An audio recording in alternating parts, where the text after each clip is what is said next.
Mais on est toujours avec Miu Miu qui sera sur France 2 demain soir dans le téléfilm Flash. Et alors j'ai moi-même encore quelques flashs sonores à partager avec vous. On a parlé tout à l'heure de votre période café-théâtre.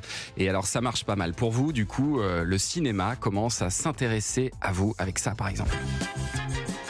Rabbi Jacob. Ah, oui. Vous incarnez la fille de Louis de Funès dans Rabbi Jacob. Quel souvenir vous gardez de ce tournage et de Louis de Funès en particulier? Moi, j'ai pas tellement vu Louis de Funès. En fait, il m'a un homme très gentil et tout, oui, très très gentil. Je me rappelle que je devais dire une phrase, mon voile, rendez-moi mon voile. Ah donc oui, j'ai répété ça, bien sûr, beaucoup. Et puis Gérard Houry, en fait, il regarde pas avant au moins la 20e prise, quoi.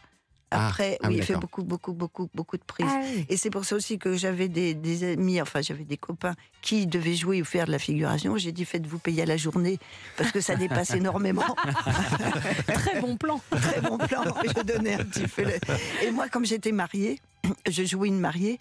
Et on était sur l'hôpital Les Invalides, je sais pas quoi, je crois. Oui. Et il y avait des blessés. On me faisait visiter les jambes des blessés. On me disait un bisou de la mariée, un baiser de la mariée. Oh là là. Donc j'ai dû embrasser. Très agréable. Non, c'est un souvenir. Non, mais c'était bien. Et alors, le film qui fait vraiment de vous une star, c'est bien sûr Les Valseuses. J'aimerais bien savoir où on va, comme ça. Simple curiosité. Mais il t'a dit qu'il en savait rien, que tu l'emmerdais, alors... Tu fais pas de soucis, vieux. Dans la vie, tout s'arrange. T'as jamais de vraie raison de se biler. Ils peuvent pas nous faire un trou au cul, on en a déjà un. Les Valseuses de Bertrand Blier, sorti en 74, donc il y a 50 ans, qui a vraiment marqué son époque, celle d'un cinéma libéré, débridé même. Pareil, oui. À la lecture du scénario, vous avez pas hésité à jouer dans ce film qui a choqué beaucoup de monde à l'époque? Ben, je crois pas, non. Ça vous a pas surtout fait peur? À la lecture C'était un livre, hein. Oui, c'était un livre de Bertrand Blier d'abord. Oui. Non, je crois pas. Il l'a adapté lui-même. Ça vous a pas choqué, vous? Je crois pas. Et alors, donc, vous formiez un trio avec Gérard Depardieu, Patrick Devers, qui était, paraît-il, intenable sur le tournage. Qui ça? Tous les deux. Les trois. Tous les trois, même. Voilà, vous aussi, vous étiez intenable. Mais c'est vrai qu'il y a eu pas mal de bagarres, notamment, autour de ce film. Ouais, il y a eu des bagarres, puis le soir, on partait avec la voiture du film, c'était des fausses plaques, enfin, les trucs comme ça. Oui, on faisait des trucs, mais aussi on nous demandait des choses. Des fois, on m'avait demandé d'être au bord de la route, tout d'un coup, il y a Blier on ne devait pas nous prendre en stop, on devait jouer une scène où on ne nous prenait pas en stop. Et puis Blier vient, et puis il me dit, regarde, tu vas soulever ta jupe, tu vas soulever ton tablier, et là, tu n'auras pas de culotte, enfin tout ça. C'était très humiliant, je veux dire, il y avait quelque chose qui était un peu, pas humiliant, mais bon. Mais heureusement, on était tous les trois, on était soudés. Et puis là, il y a un camion qui s'est arrêté, il n'aurait pas dû. Et ben on est monté dedans, puis on est parti. Et donc, on a vu une équipe sortir des champs de blé stupéfaits. C'était notre petite... Parce que c'était des vrais automobilistes, c'était pas des figurants ou quoi que ce soit. Bien sûr. Ah oui, on bloquait pas la route. Ah oui, d'accord. Non, c'était des choses improvisées. L'équipe était vraiment cachée dans un champ de blé. Et quand je vois la tête de Blier, on riait tellement dans le camion. Allez, et vous êtes barré. Et puis alors, 12 ans plus tard, vous vous retrouverez avec Bertrand Blier, Gérard Depardieu sur Tenue de soirée. Autre film culte. Vous avez vu d'ailleurs que certains pensent qu'il faudrait plus en ce moment diffuser ces films pour ne plus mettre en valeur Gérard Depardieu. J'imagine que vous je me suis dit, aïe. Non, mais je veux pas vous faire parler de Gérard Depardieu. Je veux juste vous demander si vous le regrettez, parce que c'est aussi votre cinéma, c'est aussi votre histoire, ce sont aussi vos films à vous. Non, mais moi je suis pas associée. J'ai fait plein d'autres films sans Gérard Depardieu. Oui, bien sûr. Faut pas exagérer. Bien sûr. Non, ce que je. Et vous pensez qu'il faut encore les diffuser, ces films-là?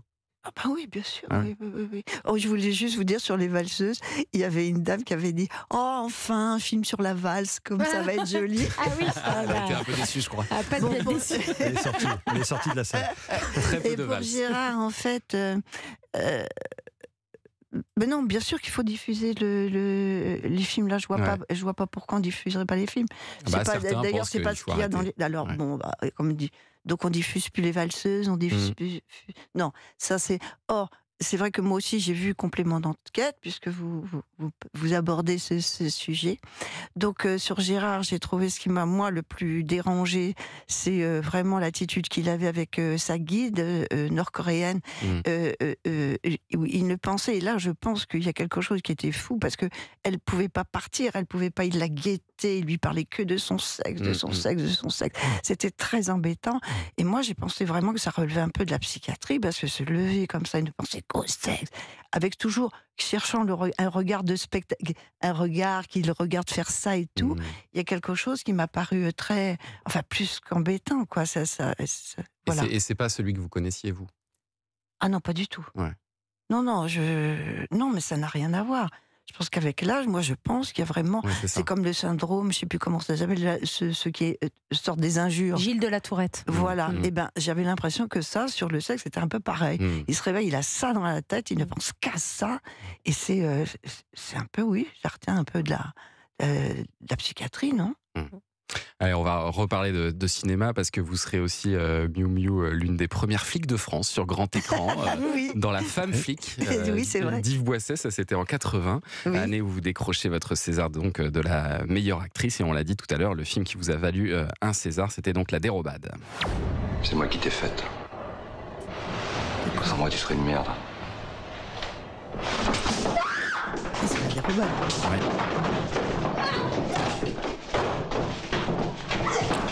La Dérobade, où vous jouiez une prostituée dans ce film. Et il y a des scènes comme celle qu'on vient d'entendre là, qui sont très violentes, avec, c'est dur, hein. Avec Daniel Duval, qui est à la fois le premier rôle et le réalisateur. Ben c'est ça la difficulté. En plus, c'est moi qui l'ai choisi. J'avais beaucoup aimé ces films. Et j'ai dit, tiens, ça va être lui. Mais la difficulté, c'était qu'il était metteur en scène et acteur. Et que tout ce qu'il allait faire en mettant en scène, moi, je ne savais pas ce qu'il allait faire. Et donc, j'étais très inquiète, parce qu'il peut être capable de violence, hein.